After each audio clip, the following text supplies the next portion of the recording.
ಹೇ ಶಾರದೆ ದಯ ಪಾಲಿಸು, ಈ ಬಾಳನು ಬೆಳಕಾಗಿಸು.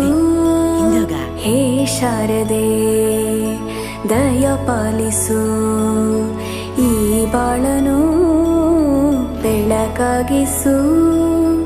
ನಾಳೆಗಳ ದಾರಿಯಲ್ಲಿ ನಂಬಿಕೆಯ ನೆಲೆಯಾಗಿರಿಸು, ಮುನ್ನಡೆಸು.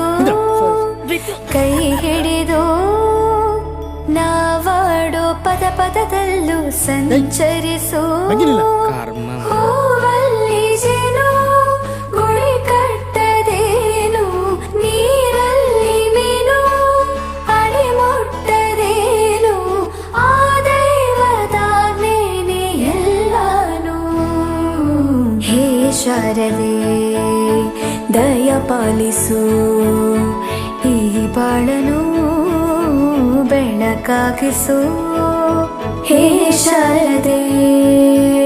ಅಜ್ಜಿಯ ಮನೆಯಲ್ಲಿ ಪ್ರೀತಿಯಿಂದ ಹಲಸಿನ ಕಡುಬು, ಸೇಮೆಲ್ಲನದು ಶಾವಿಗೆ ಎಲ್ಲವೂ ಮಾಡಿಕೊಟ್ಟರು. ನನ್ನ ರಜಾ ದಿನಗಳು ಮೋಜಿನಿಂದ ತುಂಬಿತ್ತು. ವೆರಿ ಗುಡ್, ಕೂತ್ಕೋ.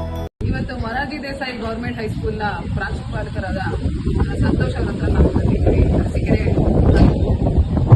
ಸರ್, ಇವತ್ತು ನಮಗೆ ಇದೇ ಥರ ರಿಕ್ವೈರ್ಮೆಂಟ್ ಇದೆ ಅಂತ ಹೇಳ್ಬಿಟ್ಟು ನಮಗೆ ಮಾದೇವಯ್ಯ ಅವರು ಹೇಳಿದ್ರು.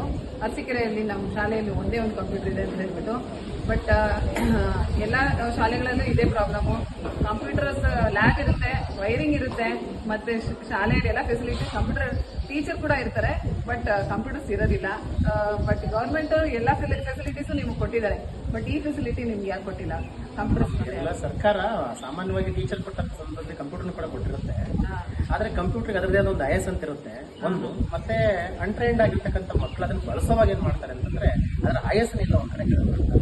ಹಾಗಾಗಿ ಕೊಟ್ಟಿರ್ತಕ್ಕಂಥ ಕಂಪ್ಯೂಟರ್ಗಳು ಬಹುಬೇಗ ಮೂಲ ಗುಂಪಾಗೋದ್ರಿಂದ ಕಂಪ್ಯೂಟರ್ ಲೆವೆಲ್ ಬಿಟ್ರೆ ಇಲಾಖೆ ದೃಷ್ಟಿಯಿಂದ ಇದೆ. ಆದ್ರೆ ಇದು ಸಪ್ಲೈ ಆಗ್ತಕ್ಕಂಥದನ್ನ ಸ್ವಲ್ಪ ಡಿಲೇ ಆಗಿರೋ ಕಾರಣಕ್ಕಾಗಿ ನಮ್ಮಲ್ಲಿ ಕಡಿಮೆ ಕಂಪ್ಯೂಟರ್. ಆದ್ರೆ ಈ ಸಂದರ್ಭದಲ್ಲಿ ನೀವು ಅಷ್ಟೋರ್ಗೆ ಅನ್ನ ಕೊಟ್ಟಂಗೆ ಆಗಿದೆ.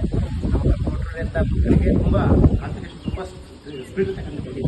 ಅದರಿಂದ ಹೆಚ್ಚಿನ ಮಕ್ಕಳನ್ನ ನಾವು ಆ ಕಂಪ್ಯೂಟರ್ಗೆ ಅಳವಡಿಸೋದ್ರ ಮುಖಾಂತರವಾಗಿ ಇವತ್ತು ಬದಲಾದಂಥ ಶೈಕ್ಷಣಿಕ ಪದ್ಧತಿ ಏನಿದೆ ಆ ಒಂದು ವೇಗಕ್ಕೆ ಮಕ್ಕಳನ್ನ ಅಡಿಗೊಳಿಸೋದಕ್ಕೆ ಇದೊಂದು ಬಹಳ ಬೆನಿಫಿಟ್ ಆಗಿದೆ. ಹಾಗಾಗಿ ನಾನು ನಮ್ಮ ಎಲ್ಲ ಬೋಧಕ ಸಿಬ್ಬಂದಿಗಳ ಪರವಾಗಿ ಮತ್ತೆ ವಿದ್ಯಾರ್ಥಿಗಳ ಪರವಾಗಿ, ಪೋಷಕರ ಪರವಾಗಿ ಥ್ಯಾಂಕ್ ಯು ಸರ್.